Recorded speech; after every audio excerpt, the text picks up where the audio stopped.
యూదా రాసినటువంటి పత్రిక 17:18. అయితే ప్రియులారా, అంత్యకాలమునందు తమ భక్తిహీనమైన దురాశల చొప్పున నడుచు పరిహాసకులుందురని మన ప్రభు అయిన యేసుక్రీస్తు అపోస్తులను పూర్వమందు మీతో చెప్పిన మాటలను జ్ఞాపకము చేసుకొనుడి. అయితే ప్రియులారా, అంత్యకాలమునందు తమ భక్తిహీనమైన దురాశల చొప్పున నడుచు పరిహాసకులుందురని. పరిహాసకులు అంటే అపహాసకులు. అజ్ఞానం వలన ఈ అపహాసము గాని, అవహేళన గాని, పరిహాసము గాని చేసేటటువంటి లక్షణం తలెత్తుతుంది. కాబట్టి అంత్యకాలములో, చివరి రోజుల్లో ఇట్లాంటి వాళ్ళు ఎక్కువ ఉంటారు. పరిహాసకులు, హేళన చేసేవారు, అపహాసకులు ఈ చివరి ఆఖరి రోజుల్లో ఎక్కువగా ఉంటారు అని యూదా గారు తన పత్రికలో జ్ఞాపకం చేస్తూ ఉంటున్నారు. యేసుక్రీస్తు రోజుల్లో కూడా హేళన చేసినారు. వారు హేళన చేయడానికి కారణం ఏంటంటే వారి అజ్ఞానమే కారణం. మత్తయి సువార్త 27వ అధ్యాయము 27వ వచనం నుండి 31వ వచనం వరకు మనం చదువుకున్నప్పుడు అక్కడ దేవుని మాటలు గమనిస్తాం. అప్పుడు అధిపతి యొక్క సైనికులు యేసును అధికార మందిరములోనికి తీసుకొని పోయి ఆయన యొద్ద సైనికులందరిని సమకూర్చిరి. వారు ఆయన వస్త్రములను తీసివేసి ఆయనకు ఎర్రని అంగిని తొడిగించి ముండ్ల కిరీటమును అల్లి ఆయన తలకు పెట్టి ఒక రెల్లు ఆయన కుడి చేతిలో నుంచి ఆయన ఎదుట మోకాలుని, యూదుల రాజా నీకు శుభమని ఆయనను అపహసించి ఆయన మీద ఉమ్మివేసి ఆ రెల్లును తీసుకుని దానితో ఆయనను తల మీద కొట్టిరి. ఆయనను అపహసించిన తరువాత ఆయన మీదనున్న అంగిని తీసివేసి ఆయన వస్త్రములు ఆయనకు తొడిగించి సిలువ వేయుటకు ఆయనను తీసుకుని పోయిరి. చూడండి దేవుని సంగమా, క్రీస్తు ప్రభుల వారి రోజుల్లో కూడా క్రీస్తును రోమా సైనికులు, పిలాతు గారి సైన్యం ఏం చేస్తున్నారంటే అధికార మందిరంలోనికి తీసుకొని వెళ్ళి ఆయనను అపహాసం చేసి ఉన్నారు.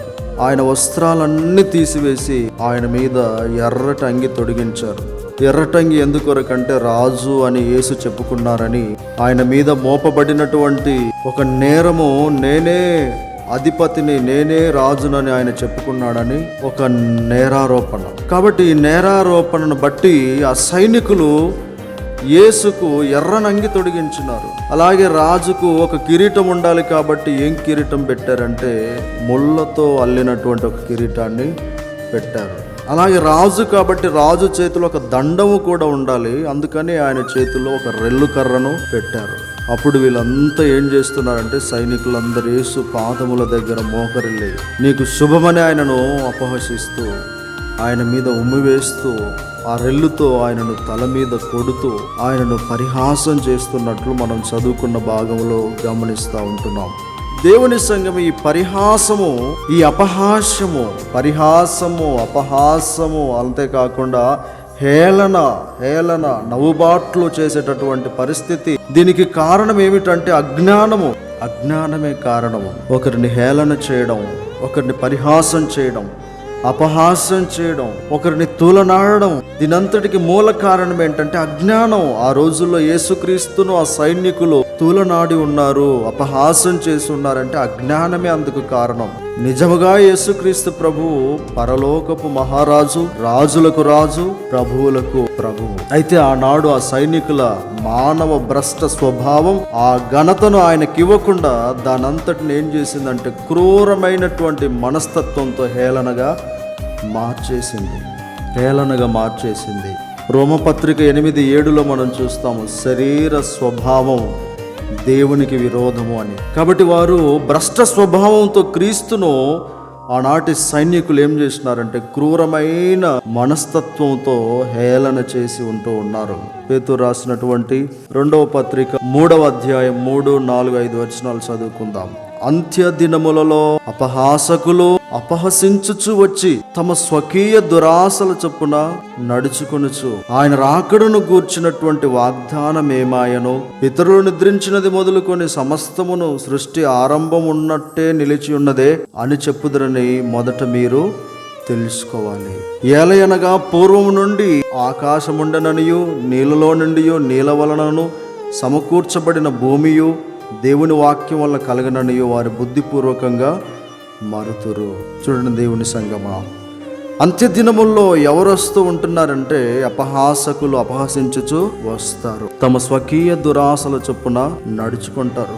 అంత్య దినములో అపహాసం ఎక్కువైపోతుంది, పరిహాసం ఎక్కువైపోతుంది, మనిషిని చూసుకోవడం, హేళన చేయడం ఎక్కువైపోతూ ఉంటుంది. మీరు తెలుసుకోవాలి అంటున్నారు పేతురు గారు.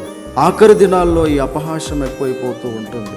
మీరు తెలుసుకోవాలి, ఈ అపహాసం, ఈ హేళన, దేవుని సంఘం, ఈ పరిహాసము, ఈ తూలనాడేటటువంటి విధానం, చూసి నవ్వేటటువంటి విధానం క్రీస్తు ప్రభు ఎదుట కూడా వచ్చి పడినట్లు మనం మత్తయి సువార్తలు చూసాం. కాబట్టి అంత్యకాలములో ఇట్లాంటి పరిస్థితులు ఎన్నో ఉంటాయి.